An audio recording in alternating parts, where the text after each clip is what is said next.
X-ray iliyofanyika ilionekana kwamba mimba ile imetunga nje ya tumbo la kizazi na sio kwenye mirija, iko kwenye tumbo la kawaida, tumbo hili ambalo tunalijiwa wote. Mama ambaye ana miaka 55 amekuwa ana watoto, amezaa mara 9 na watoto walio hai ni watoto 6. Kwa hiyo huyu mama anasema mara mwisho kuona siku zake ilikuwa miaka 4 iliyopita. Kwa hiyo alikuja kwetu na historia ya tumbo kujaa ambayo ilikuwa linaongezeka kadiri muda unavyoenda, na anasema kwa miezi miwili ya kwanza alikuwa anasikia mapigo ya moyo ya mtoto kama kawaida, lakini baada ya hapo hakuweza kusikia mapigo ya moyo. Kwa hiyo amekaa na hilo tumbo ambalo limeongezeka na kukua ukubwa kwa muda wa miaka 3 akiwa kijijini, na anasema alikuwa asikii maumivu yoyote ya tumbo hadi ilivyofikia wiki 2 zilizopita ndio akaanza kupata maumivu ya tumbo ambayo ilikuwa inaongezeka kadiri siku zinavyoenda. Shida hiyo ya maumivu ya tumbo ilikuwa inaenda pamoja na kupata homa ambazo zilikuwa za hapa na pale. Ndipo alipoenda hospitali ya Kahama, na hospitali ya Kahama wakamrufaa kuja kwetu. Kwa hivyo tulipofika kuja kwetu tukafanya vipimo kama tulivyosema, tulirudia kufanya ultrasound na tulifanya X-ray ambazo zote zilionyesha kwamba kuna uwezekano mkubwa huyu mama akawa na ujauzito ambao umetunga nje ya tumbo la kizazi.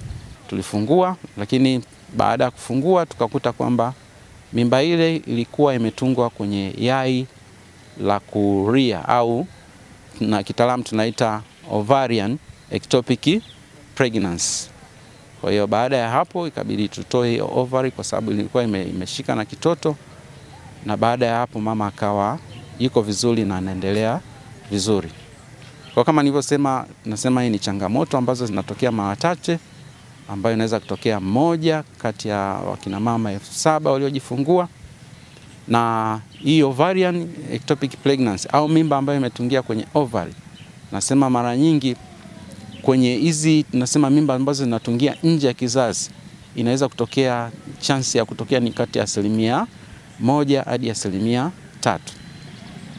Kwa mara nyingi pia tunasema hizi ovarian pregnancy au mimba ambayo imetungia kwenye ovary nyingi zinapasuka ikiwa ni miezi 3 ya kwanza, ambayo tunasema ni zina rupture kwenye early first trimester, si ndio?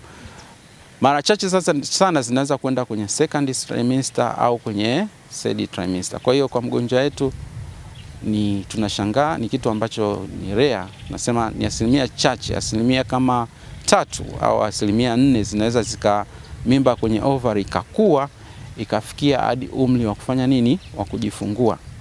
Kwa hiyo kama asilimia 3 tu ambazo za wamama ambao wamepata mimba ambazo zimetungia kwenye ovary zinaweza zikafikia umri wa kujifungua. Lakini mara nyingi pia kiumbe uwezekano wa kuishi kule tumboni ni changamoto. Kwa hiyo nyingi ambazo tunazipata tayari mtoto anakuwa amefia tumboni. Kumfanyia upasuaji wakalitoa lile likiumbe mle ndani, akajisikia vizuri.